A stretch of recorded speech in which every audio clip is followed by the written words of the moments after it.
Welcome back दोस्तों, आपका स्वागत है एक बार फिर हमारे यूट्यूब चैनल पुश क्लासेस में। दोस्तों अभी तक अगर हमारे चैनल को आपने सब्सक्राइब नहीं किया तो उसको सब्सक्राइब कर लीजिए और बेल आइकन प्रेस कर लीजिए ताकि आने वाली सभी अपडेट्स आप तक जल्दी से जल्दी पहुंचते रहें। दोस्तों आज हम फर्स्ट फ्लाइट बुक का एक ऐसा चैप्टर पढ़ने वाले हैं जिसमें कि स्टोरी एक यंग गर्ल के बारे में, छोटी सी गरीब लड़की के बारे में, जिसका नाम होता है वांडा पेट्रोनस्की, जो कि पोलैंड की निवासी। दोस्तों वो बहुत ही गरीब परिवार से होती है, इस कारण वह डेली जो है सेम ही ड्रेस पहन के आती है। लेकिन उसके सेम ड्रेस पहन के आने पर जो है उसके क्लासमेट्स उसको चिढ़ाते हैं। मैडी और पैगी नाम की दो लड़कियां होती हैं जो कि उसको टीज़ करती हैं। लेकिन हर बार जब भी वो टीज़ करी जाती तो वो हर बार यही क्लेम करती है कि वो जो है उसके पास 100 ड्रेसेस हैं उसके क्लोजेट में। तो दोस्तों आइए देखते हैं स्टोरी। दोस्तों ये स्टोरी लिखी है एलेनोर इस्ट्स ने, जो कि इसके राइटर हैं। तो दोस्तों आइए एक्सप्लेनेशन पे चलते हैं। 100 Dresses Part 1 is a story written by Eleanor Stritz that revolves around a Polish girl। दोस्तों ये जो 100 Dresses है 2 पार्ट्स में दिया हुआ है 10th की बुक में। तो फर्स्ट पार्ट हम लोग पढ़ने वाले हैं। ये लिखा है एलेनर इस्ट्स ने, that revolves around a Polish girl.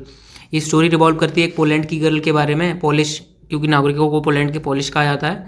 तो Wanda Petronski and her arrogant classmates, और उसके जो एरोगेंट क्लासमेट्स होते हैं जिनका बिहेवियर बहुत ही र्यूड होता है, प्राइमरली पैगी एंड मैडी। दोस्तों ये मैडलिन यहाँ पे गलत हो गया, यहाँ पे मैडी कर लीजिएगा। Who would always tease her for her appearance and attire। क्योंकि वो गरीब होती है इसलिए वो अच्छे कपड़े नहीं पहन के आ सकती है। दोस्तों हर बार पैडी और मैगी उसको जो है उसके कपड़ों को लेकर, उसको अपीयरेंस को लेकर चिढ़ाती हैं, क्योंकि दोस्तों वो डेली जो है एक ही ड्रेस पहन के आती तो वो गंदी भी हो सकती थी। लेकिन क्योंकि वो गरीब थी दोस्तों, उसके पास और कपड़े नहीं थे शायद, तो इसलिए वो वही डेली पहन के आती थी। Wanda was a gentle girl who had emigrated to America with her family. Wanda जो थी बहुत ही जेंटल, बहुत ही साधारण लड़की थी, बहुत ही अच्छी लड़की थी, जो कि अपने फैमिली के साथ अमेरिका गई थी पोलैंड से। Her parents enrolled her in a school that mainly consisted of American students. उसके पेरेंट्स ने उसका नाम ऐसे स्कूल में लिखा दिया जो कि अमेरिकन, मोस्टली जिसमें जो है अमेरिकन स्टूडेंट्स ही थे। अब दोस्तों अमेरिका का स्कूल है तो अमेरिकन ही होंगे ज़्यादातर। Her classmates would often make fun of her name. उसके क्लासमेट्स जो थे उसके नाम का भी मजाक बनाते थे, as it was quite different from others and treated with her contempt. वो जो नाम जो था वो अलग था। जैसे हमारे इंडिया में कि कोई चाइनीज़ पढ़े तो उसका भी नाम अलग ही होगा, तो इसलिए बच्चे उसकी मजाक बनाते थे। क्योंकि वो पोलैंड की थी और अमेरिकन स्कूल में पढ़ रही थी तो बच्चों को उसका नाम भी डिफरेंट लगता था। Being poor Wanda was bore a faded blue dress. क्योंकि वो गरीब थी इसलिए वो जो है फेडेड यानी कि भद्दी सी नीली ड्रेस पहनती थी to school and always remain quiet, और हमेशा शांत रहती थी। रियरली सेड एनीथिंग, मतलब कभी कभार ही कुछ उसने कहा होगा। And she was teased bye her classmates. जब उसके क्लासमेट्स उसको चिढ़ाते थे तो वो बिल्कुल कुछ बोलती नहीं थी। She had no friends and would always remain lonely in the school. दोस्तों क्योंकि वो अलग थी इसलिए उसका कोई दोस्त नहीं था, उसे कोई दोस्ती पसंद नहीं करता था और हमेशा जो है लोनली अकेला अकेला रहती थी क्लास में। She came from a Boggins Height. वह दोस्तों बॉगिन्स हाइट की तरफ से आती थी। With her feet were usually smothered with dry mud. उसके पैर जो होते थे मिट्टी से सने होते थे, क्योंकि वो बॉगिन्स हाइट यानी कि स्लम एरिया था, उधर से आती थी। So she sat in one corner of the classroom. इसलिए वो जो है क्लासरूम के एक अलग कोने पे बैठा करती थी। Peggy and Maddie would often ridicule her appearance and dressing sense. Paddy और मैगी जो थे वो हमेशा उसको टोकते रहते थे, उसको हमेशा उसका मजाक बनाते थे। रेडिक्यूल का मतलब मजाक बनाना, हर अपीयरेंस, उसके अपीयरेंस को लेके और उसके ड्रेसिंग सेंस को लेके। Tired of all the taunting remarks. भाई एकदम थक चुकी थी, जितने भी उसको जो लोग टॉन्ट करते थे एकदम थक चुकी थी उनको सुन के। She once claimed to have 100 dresses. वो बार बार उसको बच्चे चिढ़ाते थे तो एकदम बहुत परेशान हो गई थी और उसने एक बार कह दिया कि उसके पास जो है 100 dresses and 60 shoes in her closet at her home. उसके बाद उसने जब बच्चों ने उसको चिढ़ाया तो उसने भी कह दिया कि मेरे पास 100 ड्रेसेस हैं और 60 जूते हैं मेरे क्लोजेट में, मेरे घर पे। Peggy and Maddie grew more inquisitive about her claim. अब पैगी और मैगी को क्या था, वो और ज़्यादा उसको लेके बहुत ज़्यादा क्यूरियस हो गए, क्योंकि उसने कह दिया कि 100 ड्रेसेस 60 जूते हैं मेरे पास। तो इसलिए पैगी और मैडी ने फिर से जो है उसको क्वेश्चन करने लगे। And wondered why she bore the same dress to school. अब वो लोग सोचने लगे कि जब इसके पास 100 ड्रेसेस हैं क्लोजेट में तो फिर ये सेम ही ड्रेस क्यों आती पहन के स्कूल में। If she had so many dresses in her wardrobe. अगर उसके वार्डरोब में, उसकी अलमारी में जो है बहुत सारी ड्रेसेस हैं तो ये फिर सेम ड्रेस क्यों पहन के आती है। As time passed, Peggy and Maddie wouldn't miss an opportunity to tease Wanda। जैसे जैसे समय होता गया पैगी और मैडी ने कभी ही कोई अपॉर्चुनिटी छोड़ी हो कि वो वांडा को चिढ़ाएं, यानी कि हर बार वो वांडा को चिढ़ाते थे जब भी वो देखते थे। And always waited for her before school so that they could make fun of her.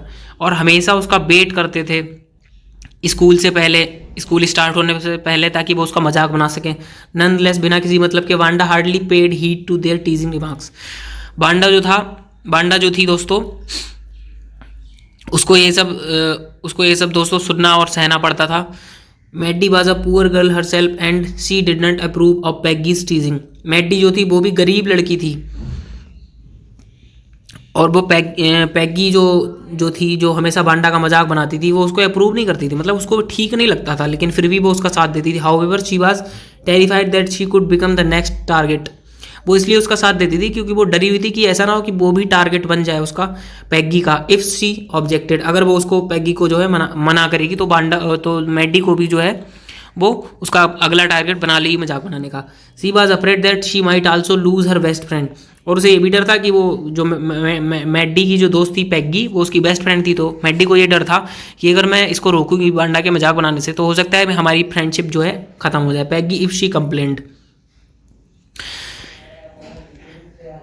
एल्दो Peggy's purpose was not always to hurt Wanda unnecessarily, लेकिन हमेशा क्या होता था, पैगी का हमेशा इरादा ये नहीं होता था कि वो वांडा को हर्ट करे बिना किसी मतलब के। She was more eager to know भाई Wanda was lying about having 100 dresses, लेकिन उसको और ज़्यादा उत्सुकता हो रही थी, वो ये जानना चाहती थी कि भाई वांडा वाज लाइंग क्यों, वांडा झूठ क्यों बोल रही थी अपने 100 ड्रेसेस के बारे में। And 60 pair of shoes in her closet man asked. जब उससे पूछा गया तो 60 पेयर ऑफ शूज उसने बताया अपने क्लोजेट में, और 100 ड्रेसेस बताई, तो उसको क्यूरियोसिटी होने लगी मैडी को कि वांडा ने ऐसा क्यों बोला। Meanwhile a drawing and colouring contest was held in the school. अब क्या हुआ, जैसे काफ़ी मतलब समय के साथ बाद में जो है स्कूल में जो है ड्राइंग और कलर कॉन्टेस्ट हुआ। स्कूल में भी 40 students had participated and Maddy was confident that Peggy would win the competition among the girls. Peggy को लगता था कि मैडी जीतेगी दोस्तों। मैडी को लगता था कि पैगी जीतेगी ये कंपटीशन, क्योंकि पैगी की आर्ट अच्छी थी। A few days passed and Wanda didn't turn up for school. कई सारे दिन गुजर गए, वांडा जो है स्कूल नहीं आई बहुत दिनों से। But nobody noticed her absence as she had no friends in her class. लेकिन किसी को उसने नोटिस नहीं किया कि वांडा क्यों नहीं आ रही, क्योंकि दोस्त जब हमारे होते हैं क्लास में तब वो लोग याद करते हैं, जब उसका कोई दोस्त ही नहीं था तो कौन उसको याद करता। Soon the result of competition was declared. जल्दी से जल्दी जो है रिजल्ट डिक्लेयर हुआ कंपटीशन का। And Wanda Petronski won the competition, और वांडा पेटनोस्की जो थी कंपटीशन जीत चुकी थी। In which she draw beautiful sketches of 100 dresses. उसने जिसमें जो है बहुत ही सुंदर खूबसूरत स्केचेस बनाए थे 100 ड्रेसों के, 100 ड्रेसेस के। Peggy and Maddy and other students were awestruck with Wanda's creative work. Peggy, Maddy और बाकी जो स्टूडेंट थे वो बहुत ही अचंभित हो गए वांडा की क्रिएटिविटी को, कि ये कैसे ये कंपटीशन जीत सकती है। Finally the truth came out about the 100 dresses that Wanda often claim to have her closet. अब दोस्तों सच सामने आ चुका था 100 ड्रेसेस का, जो वांडा कहती थी कि मेरे क्लोजेट में है। Peggy and Maddy felt guilty.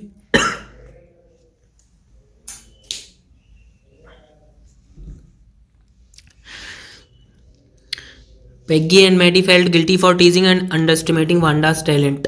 अब दोस्तों क्या था, पैगी और मैडी को गिल्टी फील हुआ जो है वांडा के टैलेंट को अंडर एस्टिमेट करना, उसको चिढ़ाना जो है, ट्रीटिंग हर बैडली, उसके साथ बुरा व्यवहार करने, जो उन्होंने बुरा व्यवहार उसके साथ किया था, अब वो जो है गिल्टी फील कर रहे थे, बुरा फील कर रहे थे। They realised that Wanda was a talented girl. अब उनको रियलाइज हुआ कि वांडा जो है एक टैलेंटेड गर्ल थी, who drew such lovely sketches and was the most deserving winner of the drawing competition. जो कि जिसने जो है बहुत ही अच्छा स्केचेस बनाए थे और वो डिजर्व भी करती है इस कंपटीशन को, ड्राइंग कंपटीशन को जीतने के लिए। तो दोस्तों उम्मीद है आपको ये स्टोरी समझ में आई होगी। इसका मोरल क्या है, वी शुडंट जज एनीवन फॉर बीइंग डिफरेंट। हमें किसी को उसके अलग डिफरेंट दिखने से उसको जज नहीं करना चाहिए। This story teach all that we should never tease or make fun of others for being unique. हमें किसी के यूनिकनेस को लेकर उसका मजाक नहीं बनाना चाहिए, rather treat them with respect. इसके अलावा अगर कोई अलग दिख रहा है, किसी की ड्रेस गंदी है, कुछ है, तो उसको जो है रिस्पेक्ट देनी चाहिए और उसकी मजाक नहीं बनानी चाहिए। तो दोस्तों यही है मोरल। आज के लिए इतना ही। उम्मीद है आपको ये अच्छे से समझ में आई होगी समरी। दोस्तों अभी तक अगर आपने चैनल को सब्सक्राइब नहीं किया तो उसको सब्सक्राइब कर लीजिए और press the bell icon. And मुझे आप इंस्टाग्राम पे भी फॉलो कर सकते हैं।